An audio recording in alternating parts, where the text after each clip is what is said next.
Make yourself a toilet roll.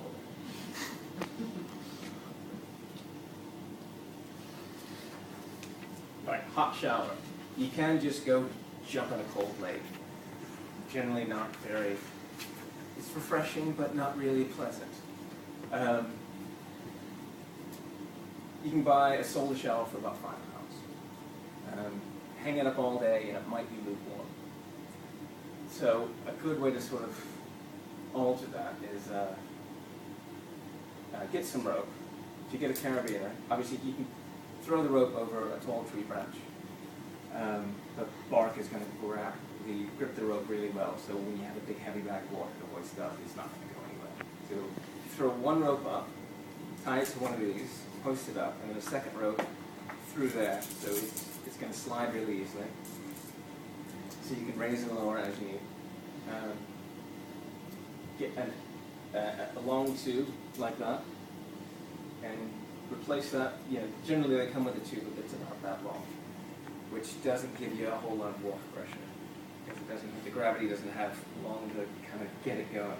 So generally you're there trying to rinse the soap off, and by the time you've got halfway down, you're out of water. So if you hoist that up, you've got a nice long run for the water to get going. By the time you get down there, you get a nice hot water pressure. If you sort of put a windbreaker around the area where you're going to have a shower, keeps the wind off while you're standing there naked and cold. And you want a large funnel to fill up the shower bag once you've got some hot water going. Which generally just take a large pot, boil it. I would recommend fill the bag sort of halfway with cold water, so that you're not melting the bag. And then pour your hot water on top of that, so it sort of warms up as it goes. Again, if you want a few extras, you can build yourself a little shelf for your soap and shampoo. And I always recommend put some stones down so you're not standing in a puddle of mud while you're showering.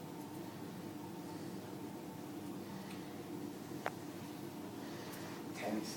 How many people slept in tents? What's sort of the general, what's the worst thing about sleeping in tents? Big tents or small tents? Yeah. If you get a small tent, generally your body heat is what heats it up. So if you have one of these massive tents where you've got tables and TVs and it's like a separate house, you're never going to get it heated unless you've got like a gas heater, which isn't really recommended in case something catches fire. The zips melt and you can't get out. So small tents, just get what you need. You've got your parachute set up, so if you want to go sit somewhere in a little communal area, you're there and you're there. You still have the views, you're not just staring at tent walls with those sort of, the windows, the plastic windows that make everything a little hazy. Make sure you get one with a stone and ground sheet, so the wind doesn't sort of whip up underneath it, and make sure that it's made with tape seams, because that's what keeps the rain out from the holes when they put the thread through. For bedding, inflatable mats, really good. Self-inflating mats. They're not as hard as foam mats, although you can use both if you want to. The more padding you get, the more comfortable it's going to be. You can get a little camping bed depending on the size of your tent. I found that 2 cheap sleeping bags, one inside the other, can often be better than sort of a mid-range sleeping bag. You've got layers that can help keep all the heat in. And no matter where you go, there will be a slight incline in one direction. So if you lie down, you can kind of figure out which way is going to be uphill. So you want to head uphill so the blood doesn't start to pool overnight. You wake up, a bit dizzy. Okay. Any questions? The photographs that you've shown us, they're actually examples of what these are your camps that you've done in the past. Yeah. Right, okay. I was going to say, going wild camping versus going to a commercial site, you're not going to have the light pollution. I mean, this was in Scotland. This was just something, So that's actually a picture we saw. tripod, a few seconds. So you get a nice view of the Milky Way. And this was actually, there was a full moon that came up later, so you can kind of see the night sky, which is it's quite If you had a big tent and you're cold at night, could you invite other people to come? Well, if you're out in the middle of nowhere, It doesn't matter. perhaps with the surrounding sheep and just bring in a few ticks. That's the only thing that we found. I mean, we go electric now, but when we did go non-electric, even in the hottest time, and it was really hot, like the May time of the night, it was just really cold. Yeah. And I said, we've got to go electric, I can't go non-electric. And we had like little heaters, but you're sort of conscious then, because Yeah, you catch I've fire. never needed a heater. No. If if it's just two of you going camping, get Suppose if you two just person lay it tent. up, yeah. You know, just don't get anything bigger than the amount of people you can have in it. What range of months do you go camping from to? I've gone there. Usually it's around the summer months, but still, if you're going further north, it's going to get cold anyway, even during the day. Would you go from sort of March, April, or earlier than that? I haven't ever planned that well in advance. I just think what's the weather doing? You know, wherever you think you're going, check the weather, and then take. I always encourage you to take a decent coat, but take layers as well, because the temperature can get really warm in the day, and you want to sort of strip off as you go, and then at night start putting them back on. Just take loads of Everybody up, please. So, Wendy, Yeah. can you name 3 things that would make more comfortable? An inflatable bed. Mm-hmm. A floor bed. Although actually, there's the inflatable mattress, and then there's the self-inflating mat. Sometimes the mattresses are a bit thicker. The problem being that If you've got little 2-man tent, yeah, you've got it's the space, and also you can, because they're so thick, the heaviest part of your body is the part that sinks down, so you can kind of end up in an odd shape. Wait on the floor and Yeah. And they can kind of expand and deflate depending on how hot the tent's got. But better than just the hard ground. Is that just the one? Oh, do you want me to stay? Anyone else? Laura? there was the thing that you did with the parachute to make Yeah. the heat, so you get the windbreakers. Yeah. I like that idea. Mm. I thought that was a really good one because I like camping, and that's something I've never thought of, because it kind of reminds me like the teepee kind Yeah, of if thing. you just wander into an army surplus store and look around, you'll get ideas. what's it called? A parachute. Yes. Just acknowledge it. And then take some extra rope so you can peg it down into the ground. And then put your windbreakers around it. And then you can adjust it. We actually had our campfire inside, sort of right on the edge, so the smoke would go up the top, but all you would kind of stay in that area as well. We've used like a gazebo, but we're still in and it's just collapsed. You don't stay very good, the cheaper gazebos.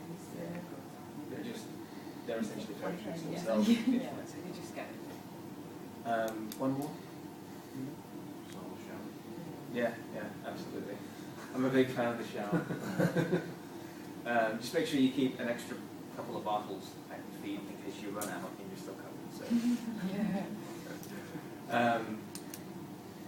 So key features of the ideal camping spot. Somewhere you can get to easily, well, if you take a lot of stuff. To your Yeah. car and stuff. If you're at least within walking distance, Yes. from the car, you're good. Not too rocky because you're not sleeping on. Yeah. Find somewhere where you're not going to upset somebody. Yeah. The Scottish are really laid back as far as that. We met some people in a pub and they were like, "Oh, you're camping? Well, you can come down to our place next time if you like." So that's what we did. We got them. We're not saying it next. And 3 benefits of wild camping versus regular campsites. No crowds. Gangs staying on, just drink. Yeah. Some guy in a Annoyed, vest. yeah. It's like living beast. Running around. There's always something He nice. comes to Yeah. I once went camping and got out the of sense. And our next door neighbours are next to us. I thought, I've come to get away from you. So you wouldn't have that problem with wild camping. Yeah, they just came out and went, good morning. And I said, try and get away from your neighbours and they will follow you. Can I just ask you, I mean, you were saying about the illegality of camping and that obviously it's not really legal in England, but it is in Scotland. When you say wild camping in Scotland, is there restrictions with that though about where you can go? Because obviously there's a lot of private land and farmland land. How do you know where you can park out? Well, I would always say, wherever you plan to go, just double check, look it up on a website or something. Right, okay. But as far as Scotland goes, it is legal, but there is sort of an etiquette. You don't want to just pitch up next to someone's house. I mean, the only restrictions I really saw were it needs to be, so what was it, 100? 100 metres from the road. Yeah. 100 Yeah. meters from the road. So you're not just sort of pulled off to the side, camping all in or something. Right, okay. Right. So, check the weather, dress accordingly. If you're cold, you're going to be miserable. So, when in doubt, take a little bit more than you actually need. But remember that you do have to still pack the car, so don't go overboard. Don't trim the dog just before you go to Scotland either. She will be miserable, and you will have to dress her in a fleece. Any questions? Is that your dog?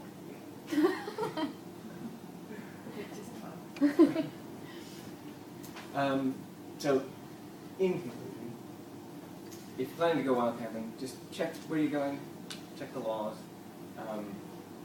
double check what you're going to take, make sure you're not camping somewhere you shouldn't. Take plenty of rope, carabiners, anything else, any other little things you might think might come in handy. And you don't need to sort of suffer with food. You don't have to eat rubbish food. You can take great food. We have some good steaks over the fire.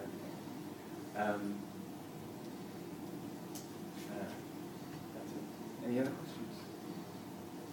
Okay. Thank you, well done. Well done.